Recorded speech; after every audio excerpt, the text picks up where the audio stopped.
Papo Antagonista. Reportagens exclusivas, bastidores do poder e análise com quem faz notícia.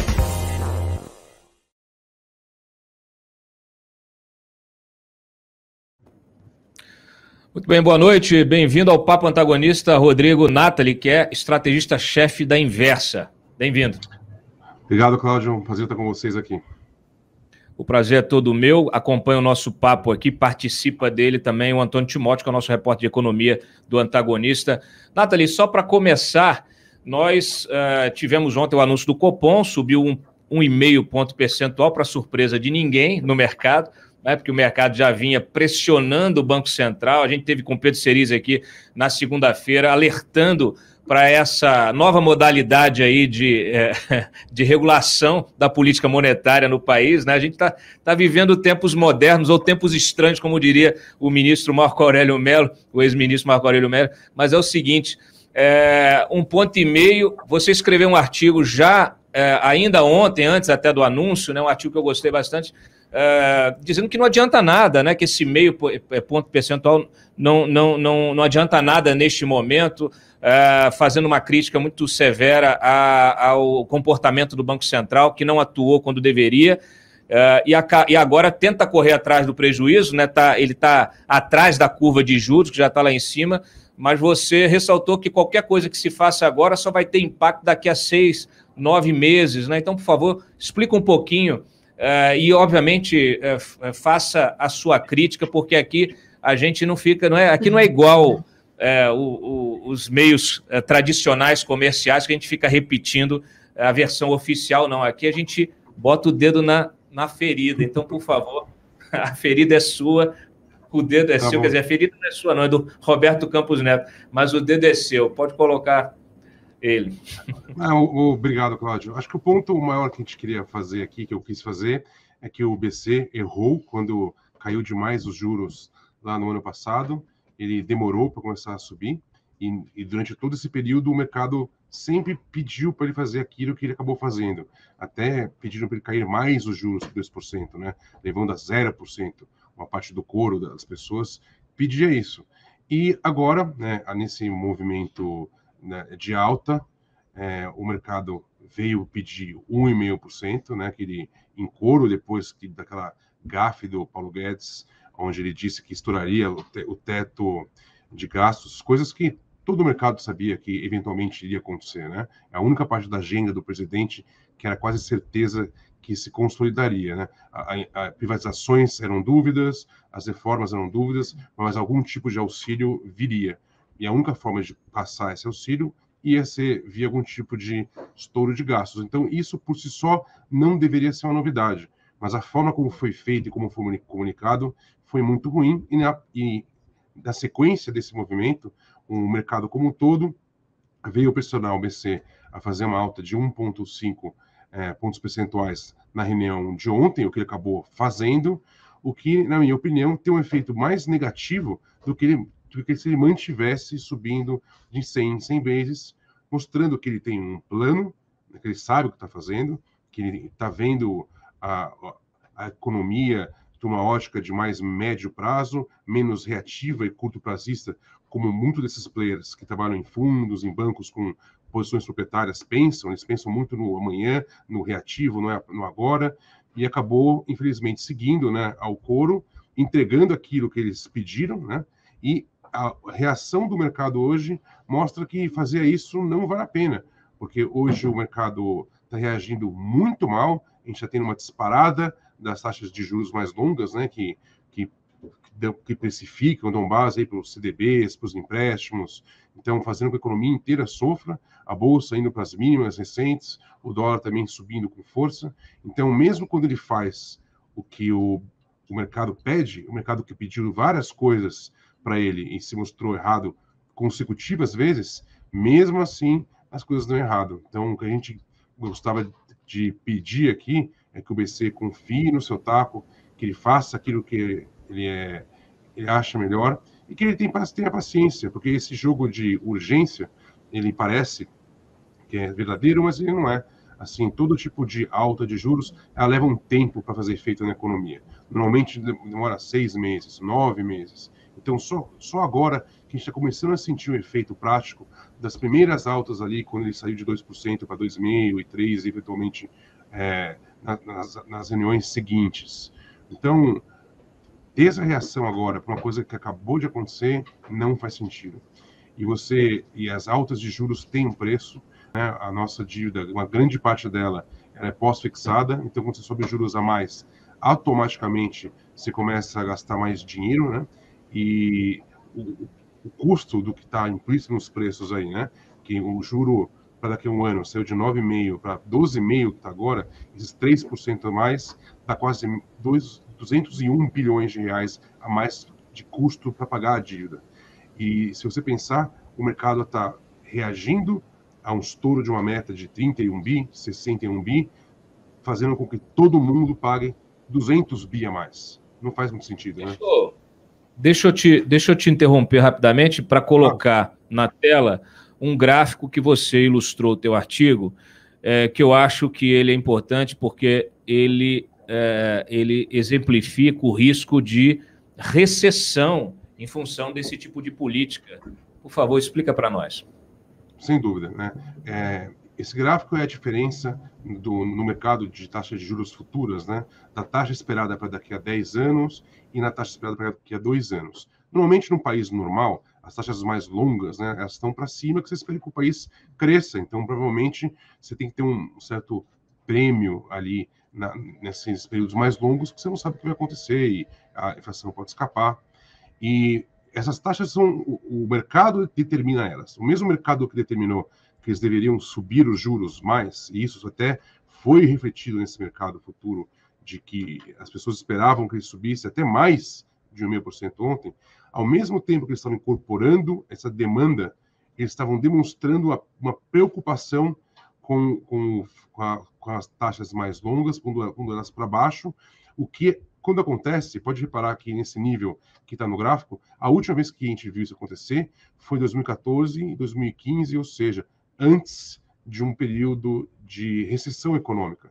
Durante todo o período que essa taxa estava para cima, foi um período de crescimento, onde o mercado aqui, a bolsa subiu, o dólar caiu, o mercado estava operando bem, mas quando isso aí começa a inverter, e ele se inverteu aceleradamente pelo próprio mercado, desde que ele começou a pedir 1,5%, isso aí só mostra que aumentou-se em muito a chance de a gente ter uma recessão ano que vem.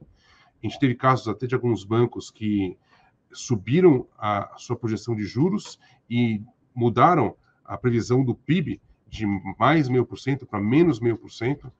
Então, se você sabe agora, né, que uma taxa de juros mais alta, você vai ter uma economia mais fraca, mais desemprego, provavelmente menos inflação de demanda, as pessoas não vão ter renda para poder gerar a inflação. Qual é o sentido de pedir mais juros nesse momento? A gente não vê nenhum, ainda mais sabendo que tem um custo muito alto. É isso. Quer dizer, a gente tem uma economia que vai desaquecer no momento justamente que você precisava aquecê-la, no momento de crise energética. Então, de fato, esta decisão do Banco Central nos deixa ainda mais preocupados. Timóteo. Boa noite, Rodrigo. Tudo bem? Boa noite, tudo bom? Queria que você falasse um pouquinho sobre essa possibilidade de recessão no ano que vem. Ela é concreta? Como essa decisão do governo e do Banco Central vão afetar o nosso crescimento econômico?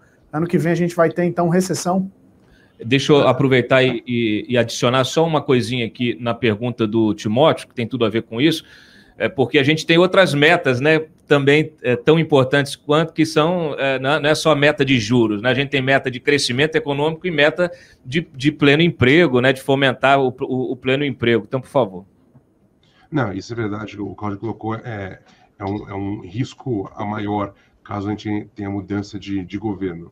Porque, assim, a gente tem, são estimativas, né? O mercado já vinha com estimativas de um crescimento do PIB próximo de zero. Alguns bancos, eu até cito o Itaú já mudou para menos 0,5% de crescimento do PIB.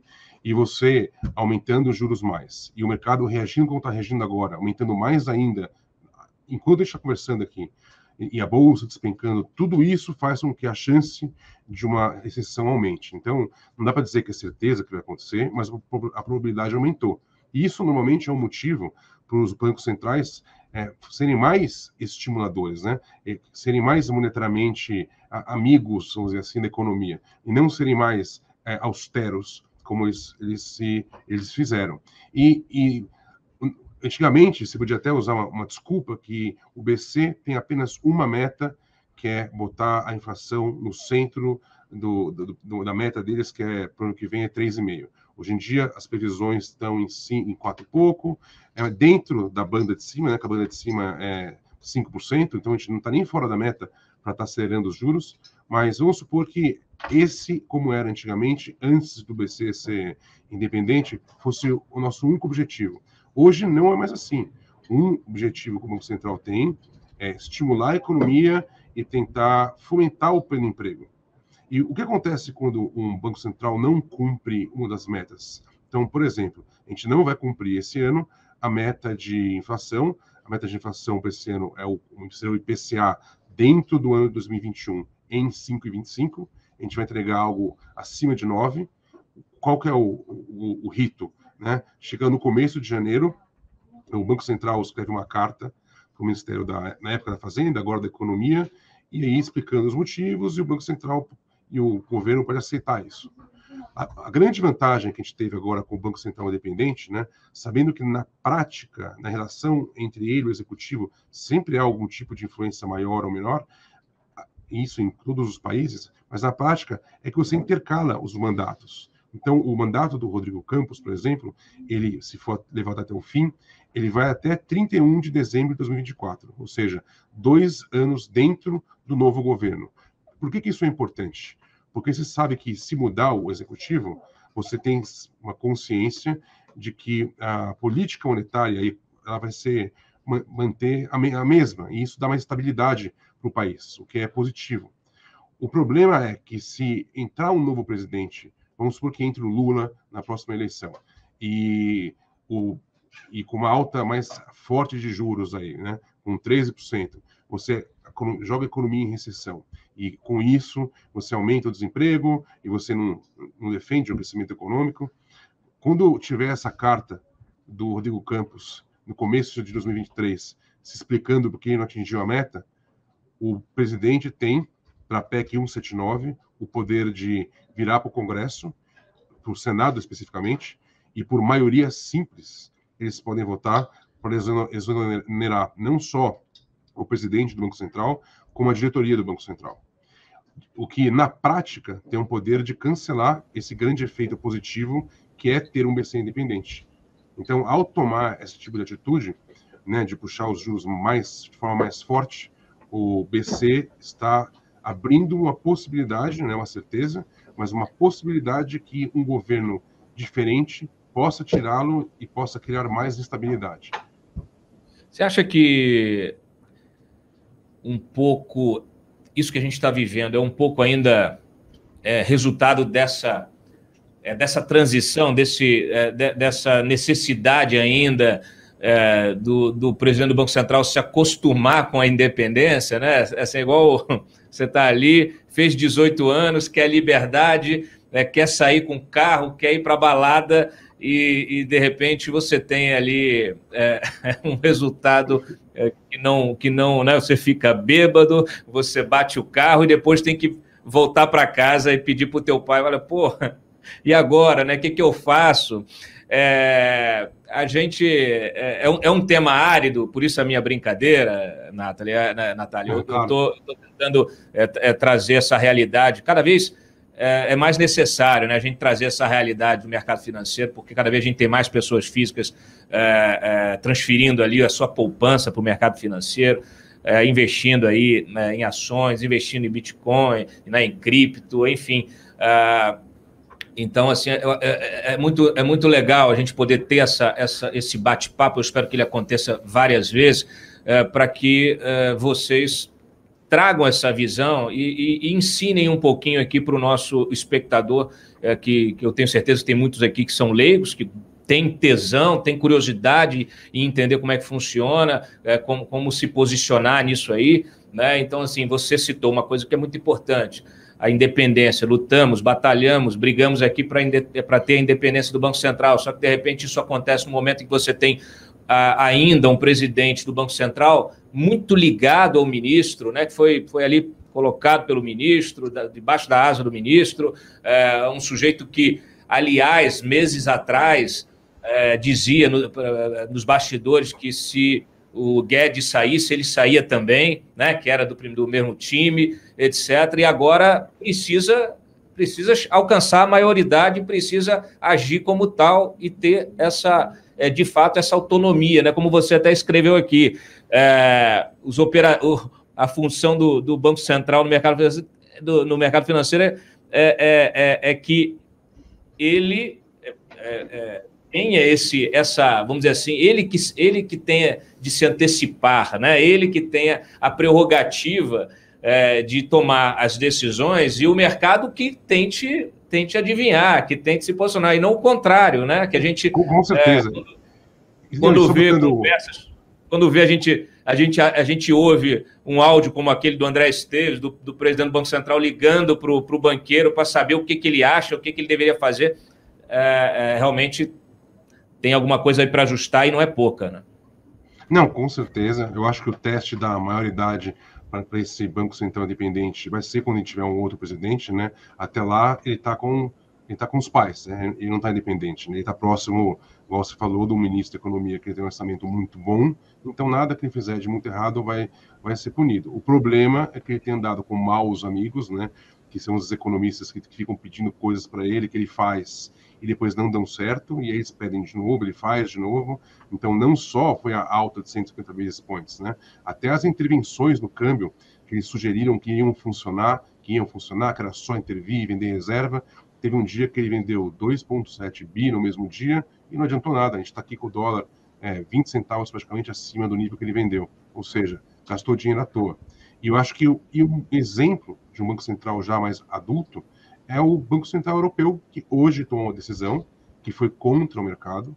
Depois disso, a Christine Lagarde, que é a presidente do Banco Central Europeu, fez uma press conference, né, chamou as pessoas e disse que, olha, o mercado não ouviu direito a mensagem que eu quis transmitir, eles apostaram em algo que a gente não ia fazer, a gente não vai fazer, e o mercado que se adapte. E nesse exemplo, ela tomou uma medida que deveria, teoricamente, enfraquecer o euro. Só que como o mercado olha para ela como uma líder, fala assim, meu Deus, a gente que estava com o diagnóstico errado, e hoje o euro está subindo lá fora 0,5% com das outras moedas, o que é um baita movimento. Então, é só para dar um exemplo de como o Banco Central pode, sim, às vezes, né, ir contra o que o mercado acha, e mesmo assim sair ganhando. Ao passo de que o que a gente está vendo hoje, ele fez o que foi pedido, e a reação está sendo não muito inspiradora. É isso, está torrando dinheiro na balada, Campos Neto, e não é seu. Obrigado aqui pela tua participação, Nathalie, desculpa, aqui no Papo Antagonista. O programa permanece aberto para futuras colaborações, você que é o economista-chefe da Inversa. É um prazer, quando você quiser, eu estou aqui à disposição. Um abraço. Papo Antagonista, reportagens exclusivas, bastidores do poder e análise com quem faz notícia.